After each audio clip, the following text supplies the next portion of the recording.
মানুষ মূলত দুইভাবে ঠকে। ভুল মানুষকে বিশ্বাস করে আর নিজের দুর্বলতা অন্যের কাছে প্রকাশ করে।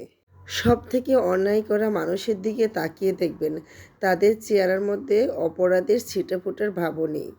আসসালামু আলাইকুম, সবাই কেমন আছেন? আশা করি সবাই খুব ভালো আছেন। আলহামদুলিল্লাহ, আমিও ভালো আছি। একদমই রাতের আঁধারে মা মেয়ে রান্না করতেছি, রান্না করি, সেখান থেকে একটু ভিডিও ক্লিপ নিলাম।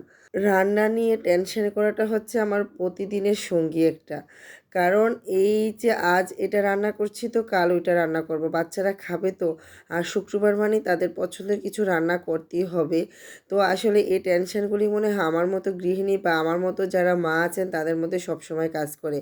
কারণ বাচ্চা যাদের করে আছে তাদের একটু টেনশন বেশি থাকে, কারণ বাচ্চারা দেখা যায় এটা পছন্দ করে না, ওটা পছন্দ করে না, এটা খেতে চায় না। তাদের পছন্দ অনুযায়ী রান্না করে দিলে কিন্তু অনায়াসে খেতে পছন্দ করে।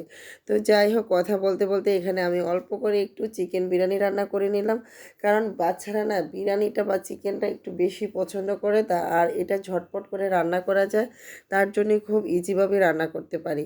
তো যাই হোক, প্রথম চিকেনটা রান্না করে তারপরে পোলাওটা হাফ সিদ্ধ হওয়ার পরে আমি চিকেনটা মিশিয়ে দিয়ে ঝটপট করে চিকেন মানে বিরিয়ানি রান্না করে নিলাম। তো যাই হোক, আমার বাচ্চারা পছন্দ করে, কিন্তু তারা অত অতিরিক্ত মানে খায় না, তার জন্য আমি অল্প করে রান্না করলেই হয়ে যায়, ওদের 2 থেকে 3 বার এটা খেতে পারে। তো যাই হোক, বাচ্চাদের জন্য তো এখানে একটু বিরিয়ানি রান্না করলাম। তো আমি তো বিরিয়ানি খাবো না, তো আমার জন্য আবার একটু শিং মাছ দিয়ে শাক রান্না করলাম। একদম কচি কচি লাউ শাক। বাজারে এখন এত দাম কম লাউ শাকের, মানে 20 টাকা আটি হলে না অনেকগুলি শাক পাওয়া যায়। তারপরও কিছু লোভী মানুষ যে কী করে অন্যের গাছ থেকে না বলে চুরি করতে পারে, সেটা আসলে আমার মাথায় চিন্তা আসে না। কারণ আমি হাজার হাজার টাকা আমার সংসার সন্তানের জন্য আমি খরচ করব, কিন্তু অন্যের না বলে অন্যের কোনো 1 টাকার জিনিস খাবো, সেটা আমার দ্বারা সম্ভব হবে না।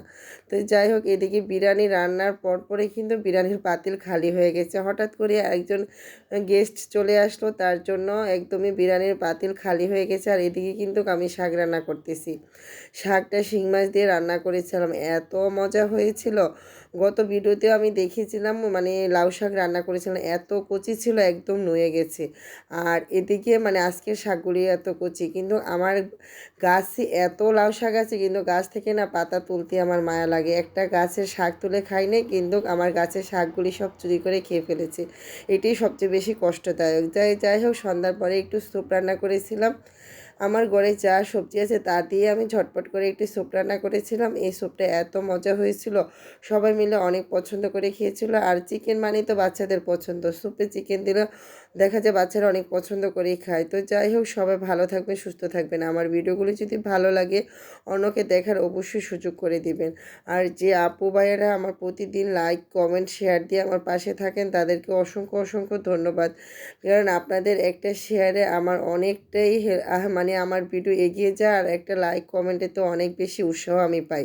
তো এভাবেই আমার পাশে থাকবেন প্রতিদিনের মতো। সবাইকে ধন্যবাদ জানিয়ে আজকের মতো বিদায় নেব। আল্লাহ হাফেজ।